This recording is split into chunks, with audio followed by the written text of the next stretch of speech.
This story right here is just, oh my goodness. But I will get through the commentary. And this one lines right up there pretty much with the commentary that I just did about Willie McCoy out in California. As you all know, he was shot and brutally murdered, slaughtered with 55 bullets in 3.5 seconds in California. Well, this one is pretty much almost no different except the location. This one happened in Memphis, Tennessee. Now, in this image, you see a guy by the name of Brandon Weber. He was 20 years old, and he was brutally murdered by the police. 20 shots. And what's so crazy about it is it wasn't the local police that did it. It was not the state police that did it. It was the U.S. Marshals that did it. My thing is this. What made them call the U.S. Marshals in for this guy is what I'd like to know. They said federal law enforcement agents killed him. It was from the U.S. Marshal Service. Like, that's not a call you usually get every single day. Like, they're up there damn near with the FBI. I'm going to go ahead and read this story coming from CNN. And something tells me it's going to be some stuff in here that just won't make any sense. Before an angry Tennessee community lashed out at police, injuring 24 officers, federal law enforcement agents killed Brandon Weber near what authorities believe was one of his family members' North Memphis home. It was about 7 p.m. Wednesday when officers from the U.S. Marshals Service encountered Weber at the home in Memphis, Frazier's neighborhood, the Tennessee Bureau of Investigation said. Given that marshals...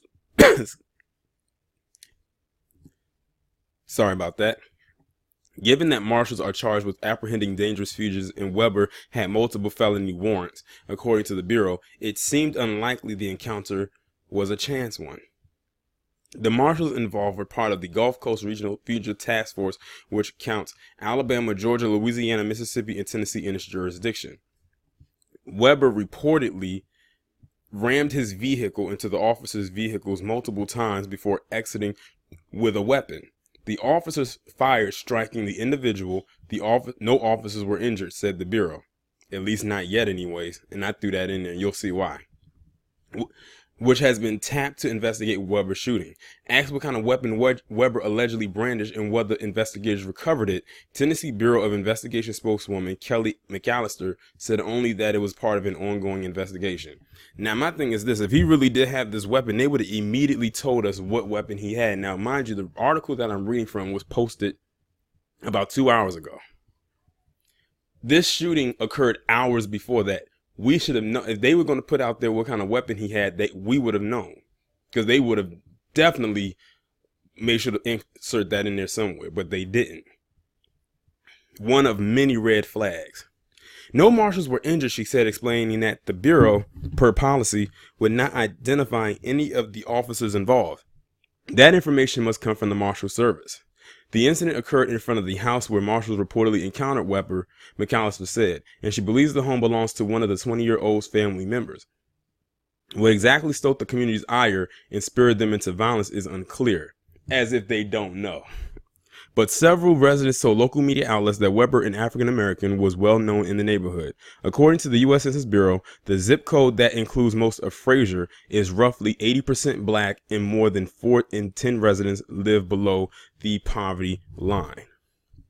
Now, another story that I was sent, and this is coming from the Savoy show, it says that one of the witnesses actually saw that Brandon Weber was shot 15 to 20 times while his hands were cuffed. Now, I'm actually more inclined to believe that story because I remember it was a story that came out of somewhere, and I want to say it was somewhere near that area where there was a black guy who was handcuffed in the back of a police cruiser, and all of a sudden, he ended up with a gunshot wound to his head.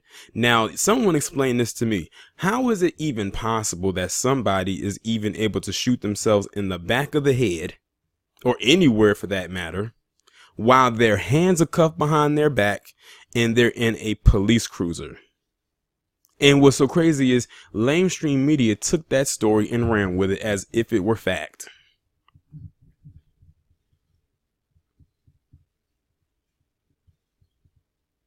I bet you that's probably what it was. And what's even more crazier about this story is when I first heard about it, they didn't lead with his image. They didn't lead with his name or what happened. They led with protesters injuring 24 police officers, 6 of them having to go to the hospital. That's what they led with. That shows you right there who they initially cared about when this story broke. Not the fact that this man had 20 shots to his body. And then they kept trying to make it seem like he was the one that was the aggressor. So that's the thing that they have to do to put out there, that he was the one that caused all of this. Sort of like the whole Mike Brown thing. So they kind of have people torn again. That's how lamestream media works anyway. But I'm sure that there's definitely going to be more that comes out of this story, because I really don't believe what CNN put out there or any of those other outlets. I do believe that he most likely was murdered, especially since they said they can't tell you what type of weapon he used, or if there was even a weapon recovered at the scene, because the investigation is ongoing.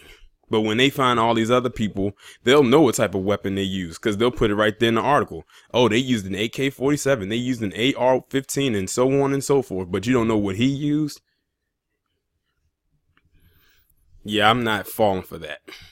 But I do offer my condolences to his family and everything like that. And notice they also got to lead with the fact that he had felony warrants as well.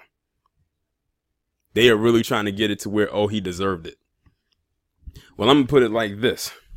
It's rare that you often hear that a group of protesters actually go head to head with those cops and something actually happens to those cops. Like I said, 24 ended up being injured and 6 of them had to be hospitalized. While it may not be the true outcome that I and many others wish would have happened, I will take a little bit of pleasure and satisfaction out of getting what I got from that.